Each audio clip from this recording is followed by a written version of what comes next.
যদি বিপদ ভঞ্জন বলে এ জগতে কেউ থেকে থাকে, তিনি একমাত্র বিপদ ভঞ্জন মধুসূদন আমার গোবিন্দ।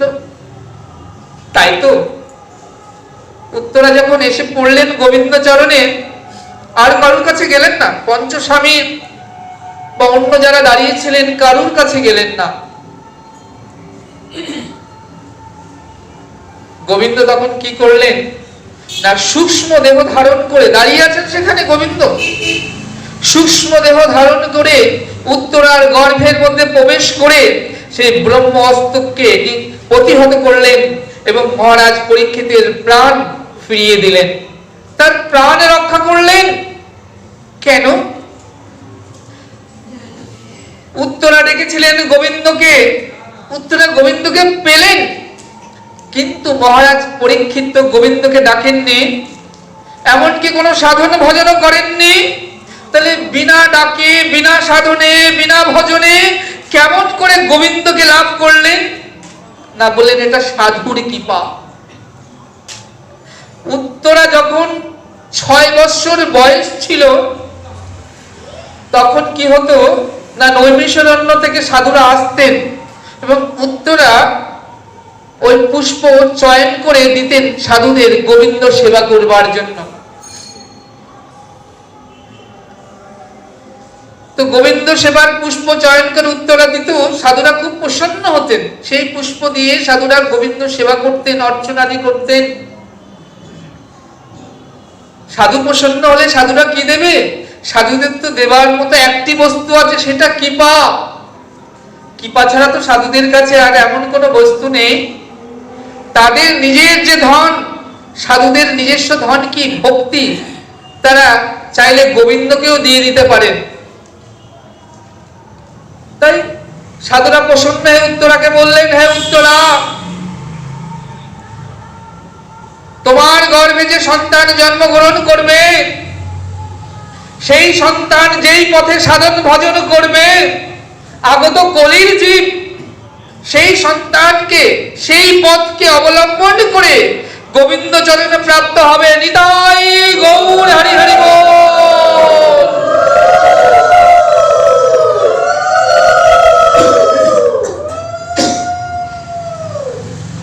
তাই আজকে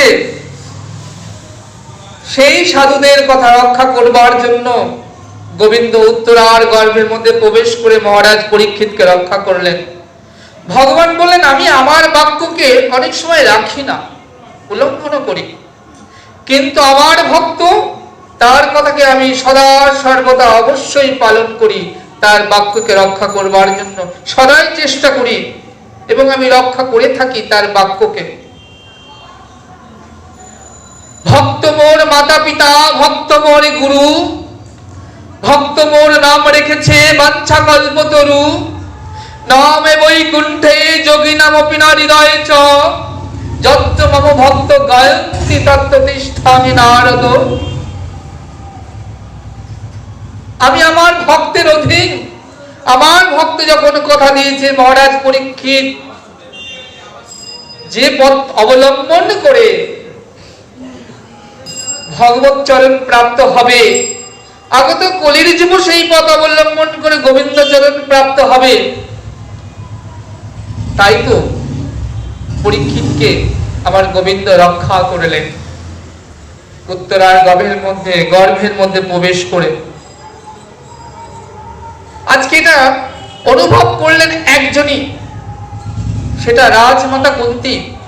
কুন্তী তখন সদ্য স্নান করে ভিজে কাপড়ে এসে দাঁড়িয়েছেন, কিন্তু কুন্তী অনুভব করলেন যে গোবিন্দ সূক্ষ্ম দেহে উত্তরার গর্ভে প্রবেশ করে উত্তরার গর্ভস্থ সন্তান মহারাজ পরীক্ষিতকে প্রাণ ফিরিয়ে দিলেন।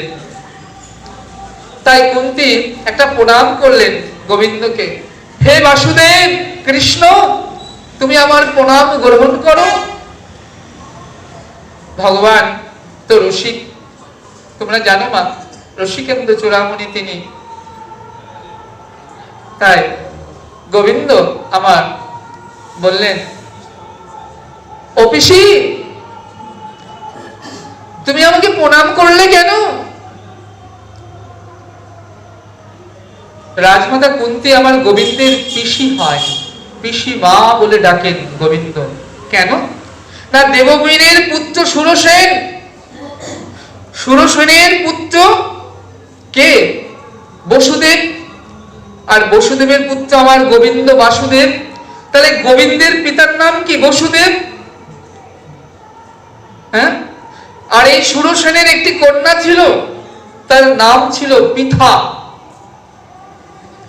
সুরসেন আর কুন্তিভোজ দুই রাজা, দুই অন্তরঙ্গ বন্ধু, কিন্তু কুন্তিভোজের কোনো সন্তানাদি ছিল না। তাই বন্ধুর কাছে নিবেদন করলেন,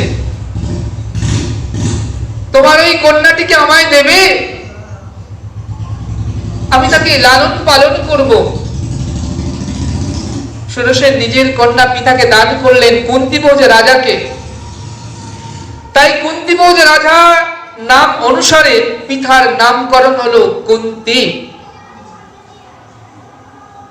তাহলে কুন্তী হলো আমার গোবিন্দের পিসিমা। তাই গোবিন্দ বললেন, ও পিসিমা, তুমি আমায় প্রণাম করলে কেন?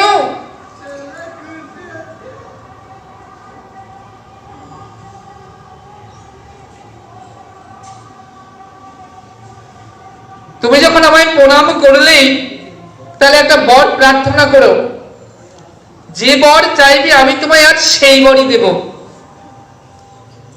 কুন্তী বলছেন, হে বাসুদেব কৃষ্ণ, আমি যা চাইবো আমায় সেই বর দেবে? বলছে, হ্যাঁ পিসিমা, তোমায় দেব। আজ কুরু পাণ্ডবের যুদ্ধ শেষ হয়েছে, যুধিষ্ঠির মহারাজ রাজা হয়েছেন, রাজ্য, রাজ সম্পদ, রাজ ঐশ্বর্য, রাজ প্রাচুর্য, হারানো সম্মান সবই ফিরে পেয়েছেন, কোনো কিছুর তো অভাব নেই।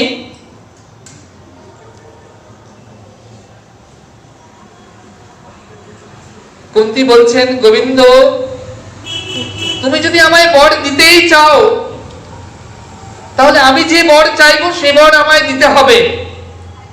বললেন, ও পিসিমা, তুমি চাও না, চেয়েই দেখো না, প্রতিজ্ঞা করো। তাহলে তুমি প্রতিজ্ঞা করো, আমি যা চাইবো আমায় দেবে।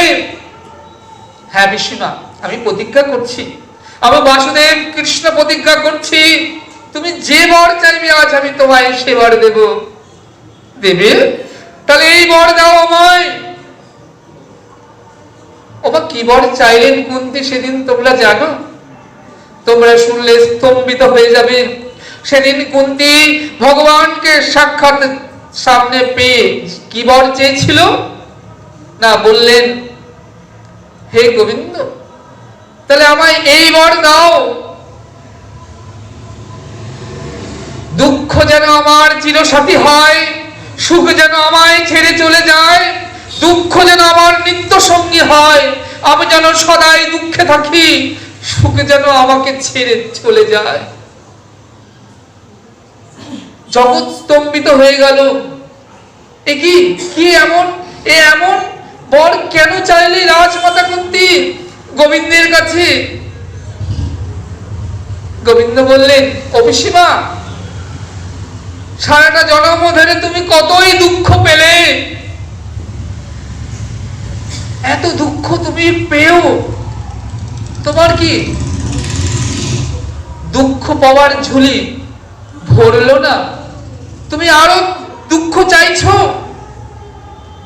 জন্ম নিলে পিতার ঘরে, পিতা তোমাকে তার বন্ধুকে দান করে দিল, পরিচয় পেলে বন্ধুর পরিচয়ে, এটা একটা দুঃখ। পিতার স্নেহ ভালোবাসা থেকে বঞ্চিত হলে, বন্ধুর কাছে লালন পালিত হলে, এটা একটা বড় দুঃখ। বিয়ে করলে পাণ্ডুকে, যেদিন বিয়ে করে তুমি শ্বশুর বাড়িতে চলেছ, ঘোড়ার রথে চেপে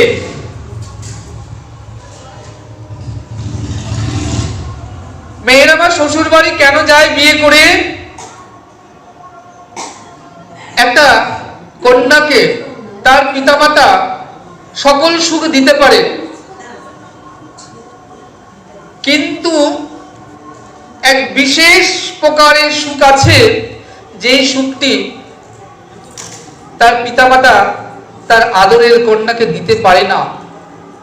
সেই বিশেষ সুখটি দেওয়ার জন্য তার পিতামাতা সেই কন্যাকে গোত্রান্তর করে দেন।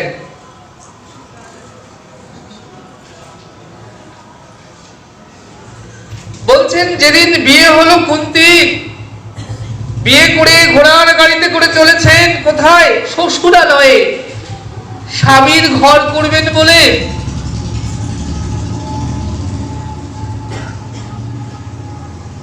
সুখ পাবেন বলে। নারীরা তো যখন বিয়ে হয়ে চলে যায় তখন নারীদের দুটি রূপ। একটা রূপ হচ্ছে সে কাঁদে। কেন? যে পিতামাতা তাকে লালিত পালিত করে আজকে এত বড় করলো, সেই পিতামাতাকে ছেড়ে তাকে চলে যেতে হচ্ছে পরের ঘরে। তাই তখন কান্নায় সে বুক ভাসিয়ে কাঁদতে থাকে। আরেকটি রূপ হচ্ছে নারীর অন্তরে অন্তরে সে হাসে। কেন? তার মনের মানুষের কাছে সে যাচ্ছে ঘর করতে, স্বামীর ঘর করতে যাচ্ছে, যার কাছে সে সারা জীবন সুখে দুঃখে অতিবাহিত করবে। বড় মনের মধ্যে আশা নিয়ে, ভরসা নিয়ে, বিশ্বাস নিয়ে সংসার করতে সে যাচ্ছে। তাহলে একদিকে কাঁদছে, একদিকে হাসছে, নারীদের দুটি রূপ। গোবিন্দ বলছে, ও পিসিমা, তুমি বিয়ে করে শ্বশুর বাড়িতে যাচ্ছ, সেখানে গেলে কি সুখ পাবে? স্বামী যদি তোমাকে স্পর্শ করে তুমি হবে বিধবা, প্রতি সুখ থেকে বঞ্চিত হয়ে রবে।